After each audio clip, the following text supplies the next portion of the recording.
right. Well, so far this morning's been awesome. We've kicked it off with Jim.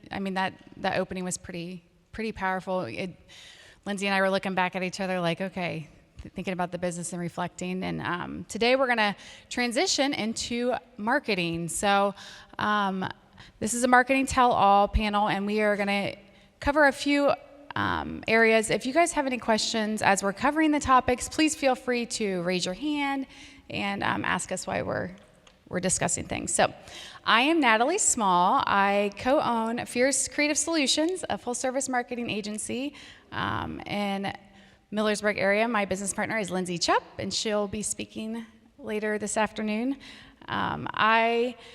We started the business 2 years ago with a goal to offer marketing services in a unique way based on relationships and results, and it was just the two of us, and now we have a team of 14. So it's been a busy 2 years, but it's been pretty awesome. So I'm looking forward to hearing what we can kind of talk through today with marketing. Hello, I'm Mandy Taylor. I am the marketing manager at the Commercial and Savings Bank in Millersburg, and I am on a team of 4 people that execute the marketing efforts for our 16 banking centers and bank operations across 4 counties. My name's Phil Teason. I work as the executive director of marketing at this family-owned business in downtown Charm, Ohio. For a while, it was known as Keim Lumber Company. Before that, it was M.J. Keim and Son. Before that, it was Keim Brothers. Now it's Keim. And maybe next year it'll just be the K. That was kind of our joke at first, but that's been a good journey. I've been a part of that rebrand. So I've been in the role for 4 years. We have 600 people at Keim. Technically, it's like 620 employees. And we have 5 people on the marketing team. It's me, I have a designer, I have a photo video person, we have a content manager, content's really important, and a specialist, a marketing specialist that helps across all our different projects. So small but mighty team. We have about 150 people in the sales organization. So hopefully that comes up at some point, the difference between sales and marketing. Did I cover everything? Okay, great. This is nerve-wracking. I'm Tara Bright from Sunny Slope Winery on the west side of Holmes County. We have been open we're rolling into our 7th year this year, and I'm just like a one-man team when it comes to marketing, but I also take out the trash and run payroll and do the scheduling and, all the things that a business owner does. So, was there another thing that I was supposed to add? You got it. No. Yeah, that's it. I'm curious, with a show of hands, how many people in here work directly in marketing? Maybe in the marketing department? Okay, cool. I need to see these hands up a little higher. These are our fierce teams. Okay. So we're going to start today's discussion off. It's November. Wow. 2023, so we're wrapping up the end of the year. Let's just kind of discuss what are some of the current marketing efforts that you have seen the most success in this past year. Does anyone want to? Yeah, well, that's a big question. So one thing we tried to focus on this year, I guess I'll get into an advertising strategy we had. We have a lot of advertising channels. So you'll see Keim has some billboards, Keim has some radio ads, print ads, a little bit in magazines as well. And a strategy we had was, we don't want to do as much general awareness advertising. We want to get more into calls to action. So if there's an event, we want to promote that. If there's a new or big ticket item, we want to promote that. So a lot of our advertising was focused on getting people into the store and giving them reasons for that, or getting people to call, more reasons for that. We also launched a retail loyalty program this last year. And kind of a crazy thing about how we were operating. This company's been in business since 1911. It's incredible the loyalty and support we can be thankful for from our customers, but we didn't really know who they were. Mm-hmm. do a lot of account-based sales. We work with about 2,000 contractors, about 3,000 wood shops doing different things. We know those people very well, and that's why we have so many salespeople. But we didn't know who our retail customers were. So launching that loyalty program helps us understand them better and hopefully meet their needs in some new ways.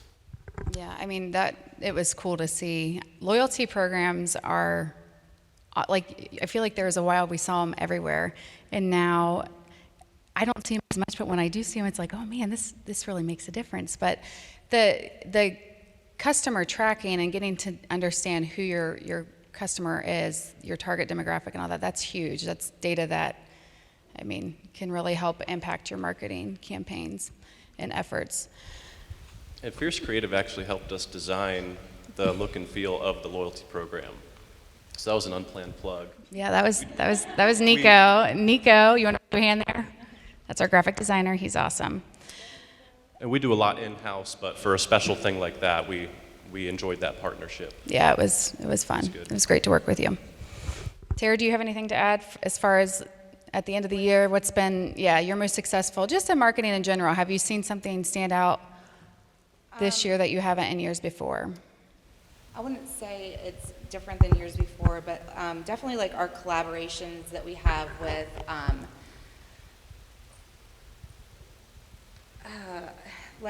the Hawaiian producers, the other organizations that we get to collaborate with, like on special events. That definitely brings in the traffic. So that's definitely something that has been effective this year again. But travel influencers, like ambassadors, that's for our type of Industry. industry, that's what definitely is more effective than maybe it would be in some other industries. So let's see. And then, I mean, we still use print too, like the travel guides and magazines, and I think that's... Well, and I know, like, so Mandy, and she can speak on this, so Mandy has just recently relocated from Texas back to Ohio, and Holmes County in particularly, and we talked a lot before this meeting about what marketing efforts are you currently doing, and that's kind of what led us to the success of this at the end of the year. But something that is not dead, that I feel like in other areas, larger cities, that still really works here, is that the print, the radio advertising, the billboards. I mean, those are things that really stand out in the communities that we serve locally. Show of hands, who in here does radio ads? Any radio? Okay. Billboards? Print, like newspaper? Okay. So, yeah. Magazines, yeah. All right. So I want to get in. Phil has this really, he can break down the intersection between marketing and sales. So I think marketing as a whole, it encompasses your sales efforts, your advertising efforts, your branding. It's everything kind of blends together. It can feel that way, and it can get confusing sometimes. So what I've come to know is in marketing, you're sending this message out to a lot of people. And so you're thinking through that message, but you don't actually get to see them react. And sometimes it's just blasting it everywhere, everyone within earshot, and sometimes it's more targeted. Now, salespeople, they're having more one-on-one interactions or interactions with customers where you can respond, whether it's on the phone, email, texting, or in person, and you can actually read that customer and respond. So the way I see it, or has been taught to me, is marketing is really important at first. So if this is like importance on a chart, and this is like customer journey in time, marketing's so important at first because that customer has to know about you, right, in order to reach out or inquire. And then when they do, marketing and sales kind of equalize, because at that point, the customer is thinking, how does that message line up with what I'm hearing from this real person? Okay?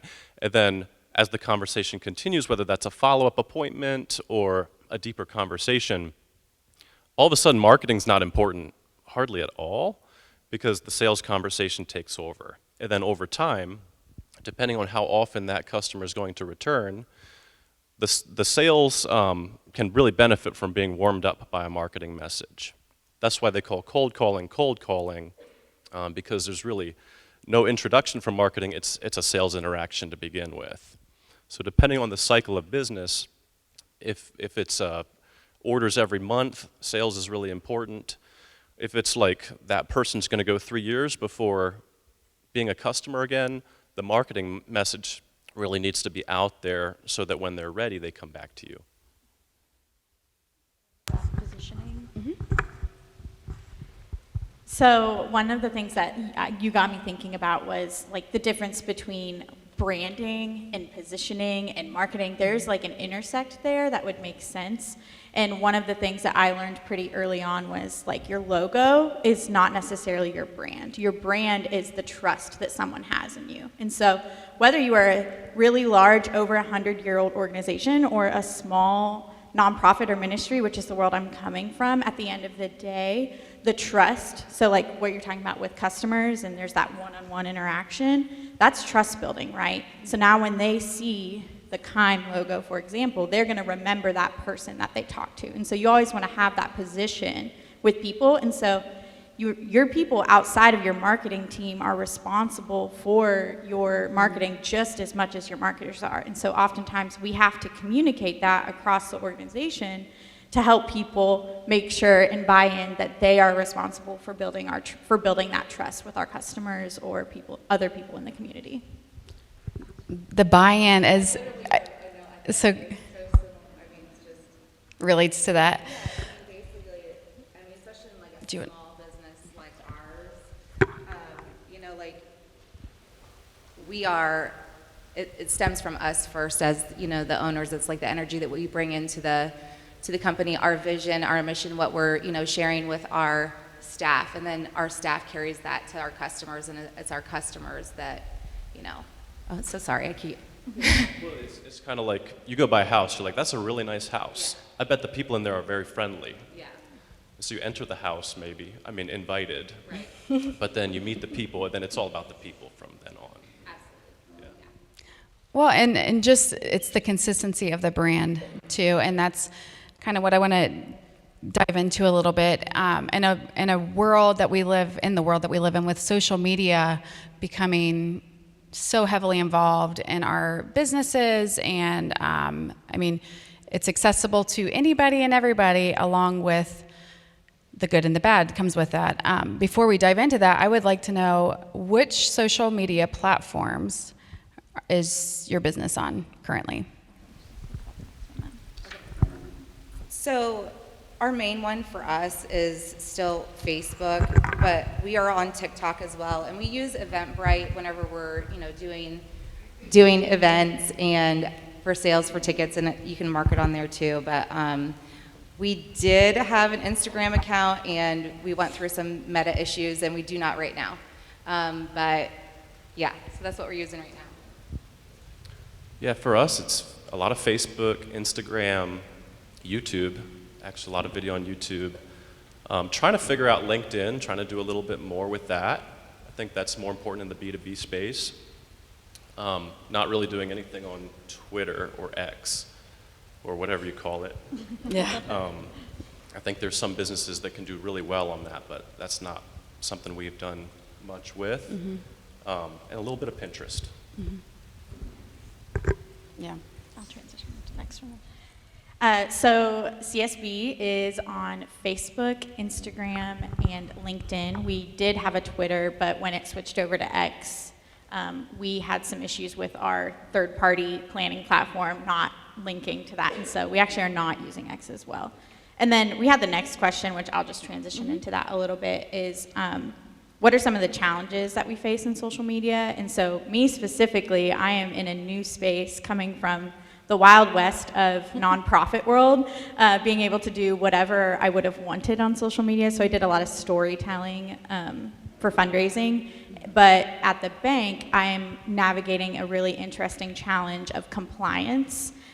So banking and finance is one of the most highly regulated industries, and marketing is a part of that. And so I am navigating unwritten rules, but also written rules and compliance officers, and so that is just a new challenge. So I am learning how to be creative within the bounds of always having to share member FDIC or equal housing lender on stuff. No trigger words. And no trigger words. Yeah. And so honestly, on social media, we're not doing a lot of targeted ads towards we're running this rate. That gets really messy in the compliance space, but we're doing more of sharing how we are involved in the community, and that is the main priority. I would love to get us to storytelling and things like that, but we'll cross that bridge when we get there. Show of hands in here. Social media used for your business. Who uses it? Everybody? Yeah, everybody. Anybody who doesn't use it currently is not a fan of it? Okay, I was going to be like, what? No. I know Tara has, so yeah, the compliance part, I mean, banking is highly, it's a sensitive business to put on social, but I did not realize that just as banking is, with your industry, selling wine specifically and how you position it.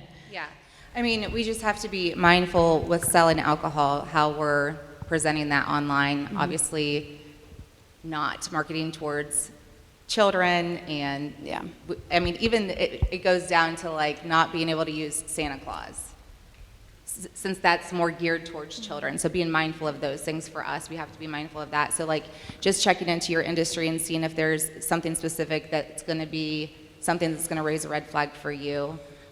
We have gotten flagged on social media for things that we're not even 100% sure are. It could be, I mean, they don't really give you a breakdown of what it is. They just say, you know, you're flagged. So we went through an episode, it was last summer, where all of a sudden one day Meta shut down our Facebook, Instagram, our personal accounts, everything shut off. And the next day they gave back just our Facebook business account, but they didn't give back our personal accounts, and they didn't give back our Instagram. And you did not have a clear understanding of what shut it down. Connected to the Facebook, and it was very difficult to communicate with Meta. And so, I mean, thankfully they gave back our Facebook, which was where we have the most of our followers, and so that's been okay. But every time we tried to recreate another Instagram and connect it to the Facebook, they would automatically delete the account. So it's just, yeah, been fun. It's a blessing and a curse. I think, I mean, so with social media, it's a tall task to keep up with the trends, which platform makes sense for your business, and how much content should you be posting, and when, all of the things. I think for any size business, it's a challenge on top of understanding the back end of it, and then advertising, you throw that in the mix of it. I know I want to go two ways here, but I'll go this route first. So with social media management and communicating to your followers, your customers, when there's negative feedback, how do you course correct? I'm kind of going off the path here, but I'm just, like, since we're talking about this, do you hit it head on and you just address the comment? Do you delete the comment? I think many of us in here have experienced that. I'm curious to see how you guys navigate that. Maybe you haven't had to, I don't know. Well, I think everybody does, and I don't think we've had anything too bad. Yeah. But what we try to do is the same thing we would do if that person was in front of us saying that same thing. Address it as quickly as we can, and get to the heart of really what they're complaining about. Mm-hmm. And just by listening, it seems like someone can be very aggressive when they don't know who they're talking to, and then all of a sudden they get a human response and like, oh, okay, this is actually what I meant, and it's a lot nicer. Mm-hmm. And we've had success turning that around. That's great. Yeah. I was going to say, you know, be humble and apologize when needed. You know, mistakes happen. We're all human. We make mistakes. But the other thing is that I've learned that you can't argue with a fool. So just don't, like, whenever there come situations where you just know that they're just in it to create chaos and cause a scene, like, you know, just a gentle response and let it be. In my role in Dallas, it was a nonprofit healthcare ministry. One of the issues I had was every time I posted on Instagram, I would immediately get 15 comments of spam. Like it was like tag it on, and it had to do with tying it to the hashtags I was using. And people were and I do not know how they ended up getting connected to our accounts. Maybe Fierce could tell me a little bit about that. But that was one of the things that we would make the decision. If we could clearly tell it was spam, we made the decision to delete it. If it was an individual that had an issue similar to what you said, we're going to address it and encourage them to message us. And specifically, if they're a patient, back to the rules, we also had to follow HIPAA there as well. We could never acknowledge, hey, Tommy, thanks for coming to the clinic today. Message us. We couldn't say that, but we could say, hey, message us. We were similar on Google reviews. That's the other area where we had to be mindful of how we responded, but we wanted to make sure we did respond, because when it comes to feedback, no response to other people is a response. And so you want to make sure you have a plan in place and procedures in place on who is going to respond, what you are going to say, and if you're going to take that offline, who is going to handle that conversation. In our space in ministry, it was who's going to pastorally care for this person that's clearly hurting, posting something crazy on our page. But if it also was a spammer, you're right, like you're just not going to win. The gentle response, I like that. So with the hashtags, we have seen it with different posts. So depending on your hashtag on a post, it'll generate those spammy things, but it's an automated generated response, which leads me to the next question, AI. Lindsay Chupp is actually going to talk later today about AI and how to harness it. But we're going to talk briefly about it since it is all the buzz these days. Are you using it, and what are you using? Yeah. So I actually had watched a webinar that the question they were addressing was, is AI going to replace marketers' roles? And they said, and the quote was really impactful for me, but it said, AI will not replace a marketer's role, but if you are a marketer not using AI, you will be replaced with a marketer that uses AI.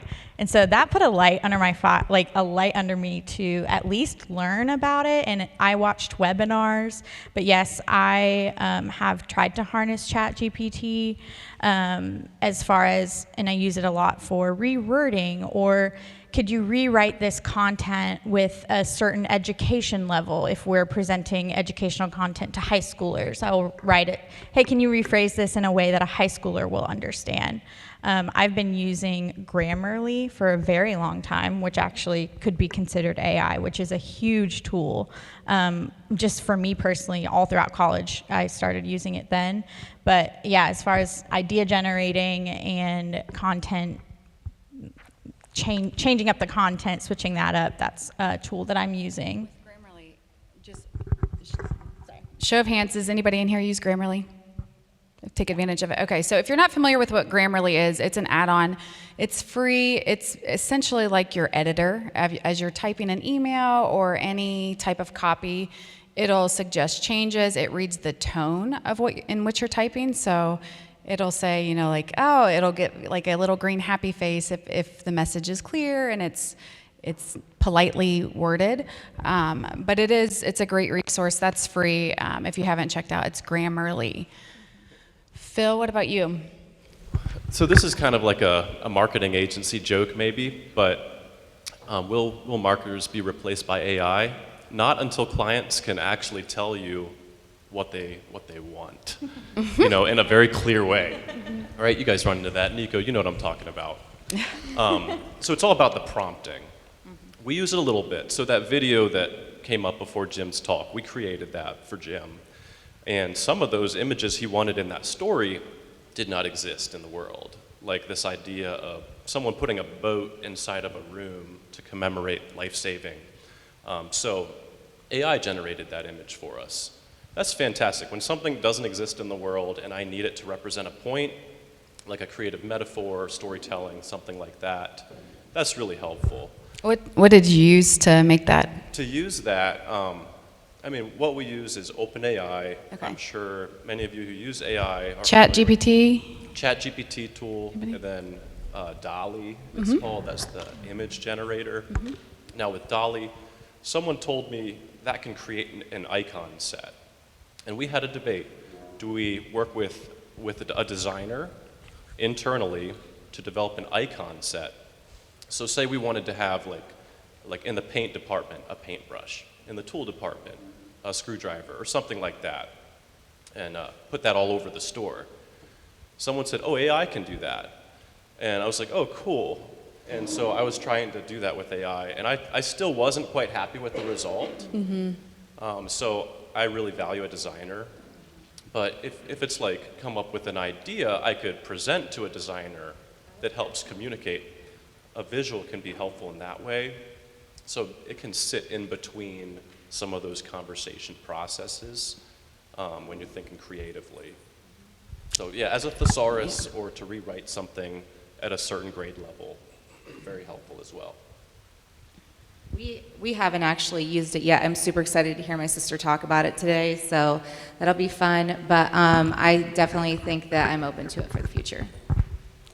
Well, and I think with the prompting of generating ideas, so if you are in a headspace where you're kind of just stuck and you're not really sure, like, oh, I've been thinking about this topic, I'll go back to social media for content ideas. If you are you're getting frustrated, ChatGPT is a good resource, and Lindsay will talk more about this later, but two, generates something outside of what you've already been thinking. And maybe it doesn't. Maybe it's that first batch that it gives you of options, it's not good and you can regenerate it. But it is a tool that is very, very helpful in leaning into it and getting more curious about it. Now there's so many programs out there that are available, whether it's for the video, whether it's a presentation, whether it's voice audio. I mean, the options are endless. And honestly, when you brought up Grammarly, we have been using AI, this artificial intelligence, for long before it's become a thing. Yeah, Microsoft Word, like that, you just think about, Google, when you get that automatic suggestions, it's everywhere. So again, I'm excited to hear Lindsay discuss it more later and how maybe it fits for your business. Do any of you with a show of hands use AI right now? ChatGPT? Okay. Anybody completely against it? It weirds them out, like AI, get out of here. Yeah. Yeah.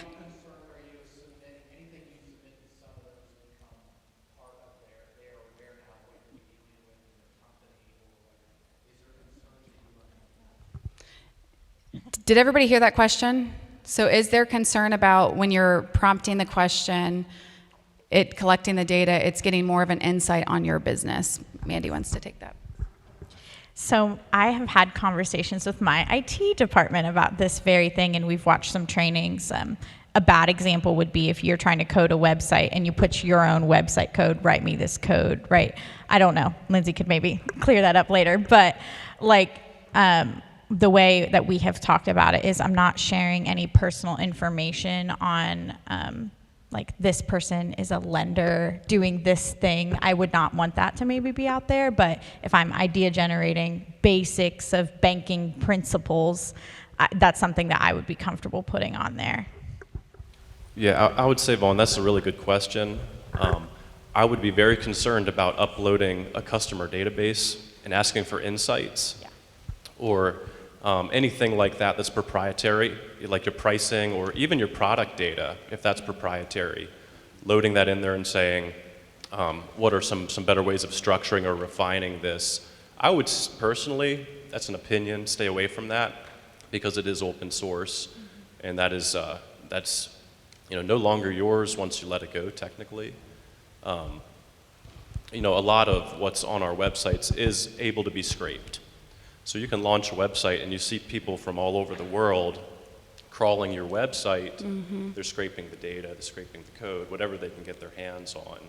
So there's a lot of people who have called me and talked about using data for insights through AI.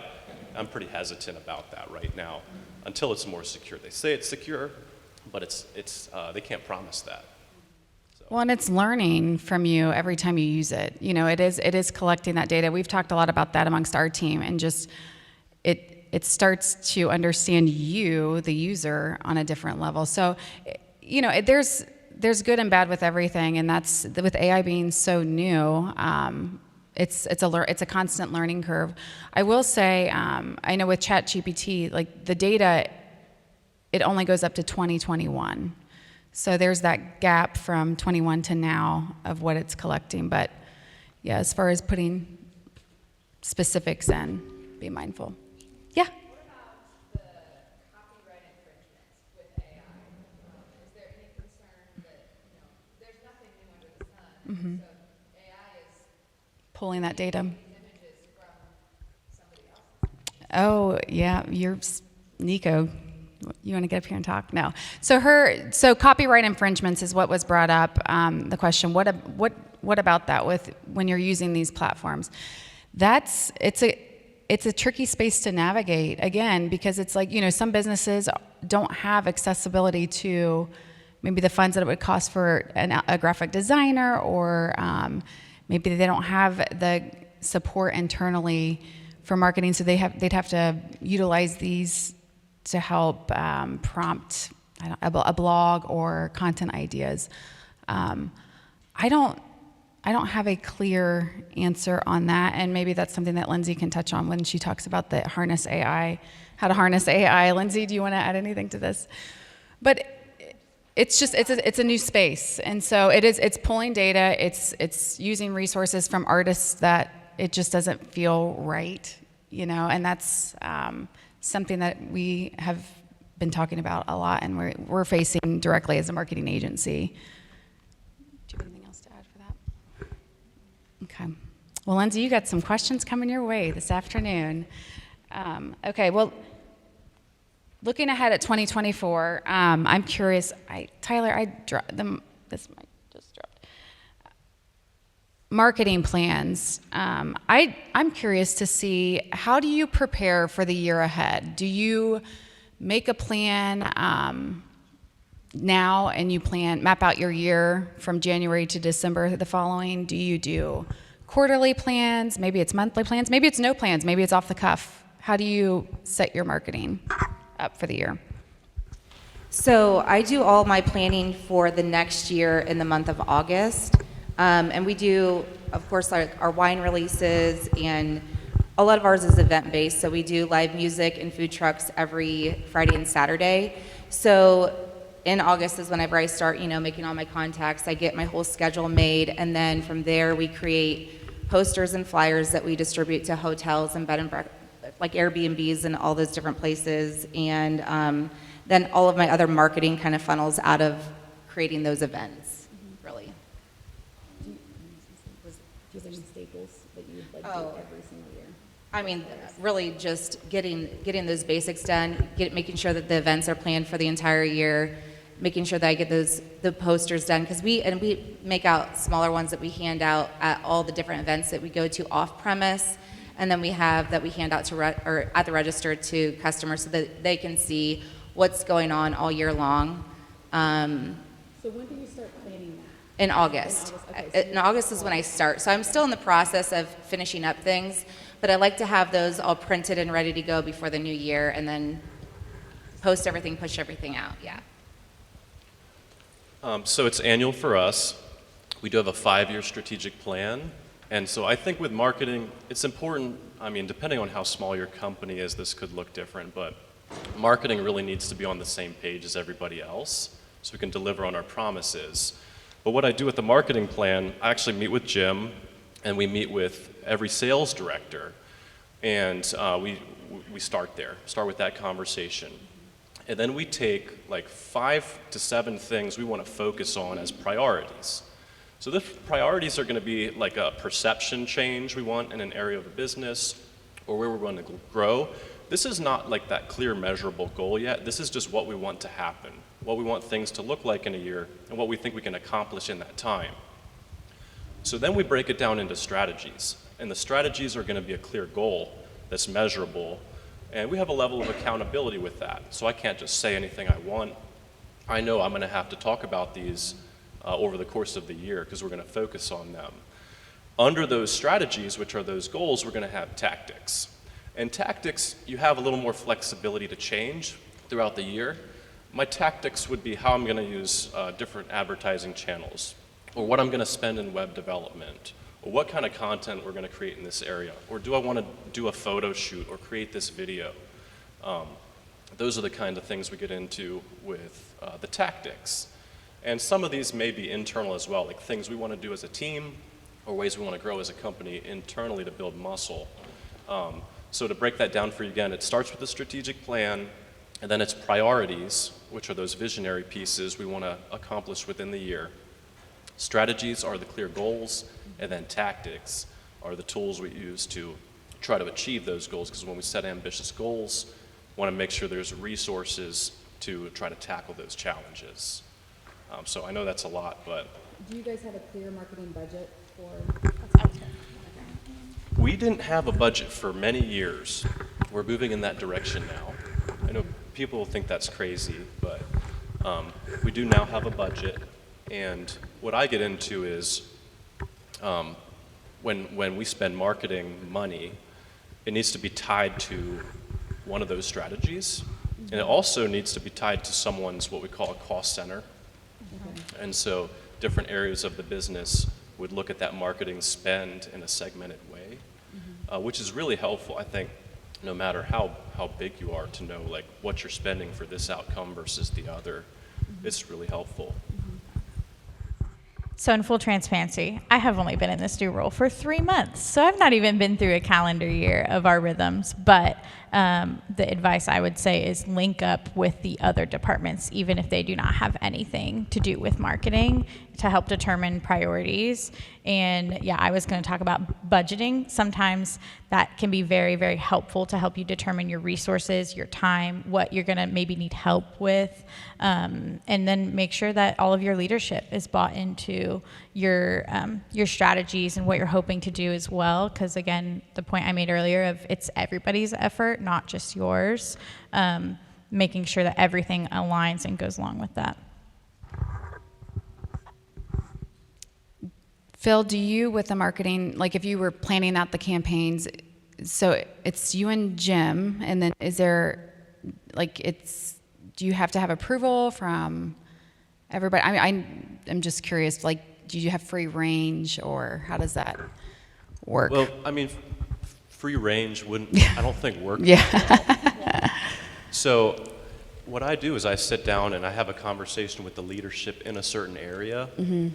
Because if I start doing things, I don't think marketing always has to come up with the idea. A lot of people say, all right, marketing, like at the basic level, let's make it look pretty or make it happen. But it's a little deeper than that. So when we have a conversation, I want to know that what we're doing or what we're thinking about changing reflects, the wisdom in the room. And so it's not only the leadership, but their team as well.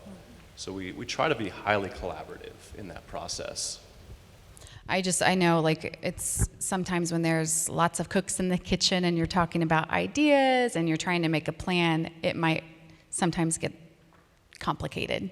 So just curious. Yeah, and it does, but I think when you go through that process, I mean, there's going to be a lot of ideas that don't end up happening. Right. We have to be okay with that. But we try to leave room to let ideas prove themselves.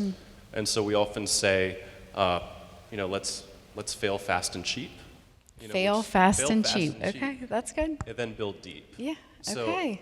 Yeah, because if it works, put more into it. Yeah. But don't go all in with something you're not sure if it's a good idea or not. You're testing it, yeah. Test it. Yeah. Show of hands, marketing plans. Who already has their marketing plan for 2024? Who's plans on planning it before 2024? Plans on planning. Okay, we got some. Okay. Well, it's November 1st, so get ready.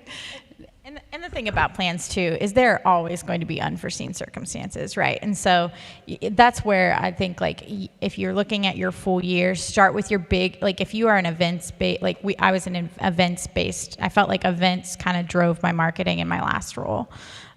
So I looked at the big events and big campaigns that we would have going on, pick one a month, and that would be a better plan than no plan. And then I had a lot of flexibility for what if there's a huge flu outbreak like that happened in Dallas, or what if there's an ice storm that sends our mobile team to a area that is needed in the middle of an ice storm. So you just have to have your plans, but also hold them loosely and flexibly so you don't get so worked up if your plan is not going exactly as you wish. I have learned that the hard way, that when my plans don't work out, I can get frustrated, and that's a me thing, right? So that's a thing I have to learn.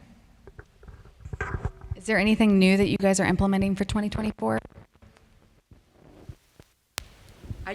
It's not new, but I'm networking to find new off-site events to do, and then bring some new vendors in to do new things as well in store. So just to keep things fresh and moving.